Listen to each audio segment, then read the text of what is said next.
আসসালামু আলাইকুম। সুপ্রিয় দর্শক, আরও একটি নতুন ভিডিওতে আপনাদের স্বাগতম।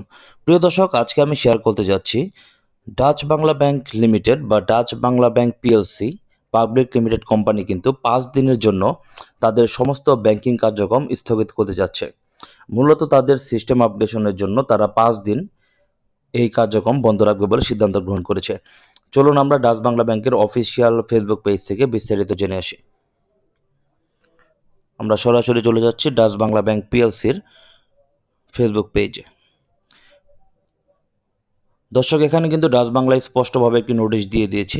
সেটি হচ্ছে ডাচ বাংলা ব্যাংকের বিপুল সংখ্যক গ্রাহকদের জন্য আরও উন্নত সেবা প্রদানের লক্ষ্যে ব্যাংকিং সিস্টেমকে আরও আপগ্রেড করছে। এ লক্ষ্যে ব্যাংকের কার্যক্রম 1 থেকে 5 জানুয়ারি 2025 পর্যন্ত, মানে জানুয়ারির 1 থেকে 5 তারিখ পর্যন্ত ব্যাংকের কার্যক্রম সাময়িকভাবে বন্ধ থাকবে। তবে এখানে শর্ত রয়েছে, সেটা হচ্ছে রকেট এবং ক্রেডিট কার্ড গ্রাহকদের জন্য এটিএম সহ অন্যান্য সেবা চালু থাকবে। মানে শুধুমাত্র রকেট এবং যারা ক্রেডিট কার্ড ইউজ করে তারা কিন্তু ব্যাংকিং কার্যক্রম করতে পারবে। এছাড়া আমরা যারা ডেবিট কার্ড ইউজ করি বা নেক্সাস পে অ্যাপের মাধ্যমে টাকা পয়সা লেনদেন করি তারা কিন্তু কোনো ধরনের কার্যক্রম করতে পারবো না। নেক্সাস পের ব্যাপারে এখানে আমি একটি কমেন্টে চলে যাচ্ছি। এখানে দেখতে পাচ্ছেন যে একটি কমেন্টস রয়েছে যে নেক্সাস কি চালু থাকবে কিনা, এই ব্যাপারে ডাচ বাংলার অফিসিয়াল পেজ থেকে একটি রিপ্লাই রেসপন্স করা হয়েছে। সেখানে বলা হয়েছে যে স্যার, উল্লেখিত সময়ে নেক্সাস অ্যাপের সকল কার্যক্রম বন্ধ থাকবে। তার মানে হচ্ছে যে আমরা 1 থেকে 5 তারিখ পর্যন্ত নেক্সাস পে এবং ডেবিট কার্ডের কোনো ধরনের সুবিধা গ্রহণ করতে পারবো না।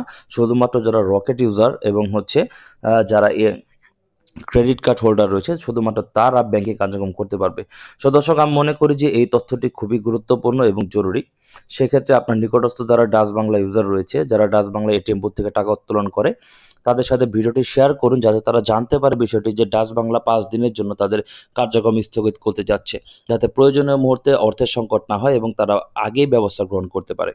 প্রিয় দর্শক, ভিডিওটি যদি উপকৃত মনে হয় তাহলে বন্ধুদের সাথে শেয়ার করবেন এবং চ্যানেলটি সাবস্ক্রাইব করে পাশে থাকবেন। পরবর্তী ভিডিওতে আবারও অন্য বিষয় নিয়ে কথা হবে। ভালো থাকুন, সুস্থ থাকুন। আল্লাহ হাফেজ।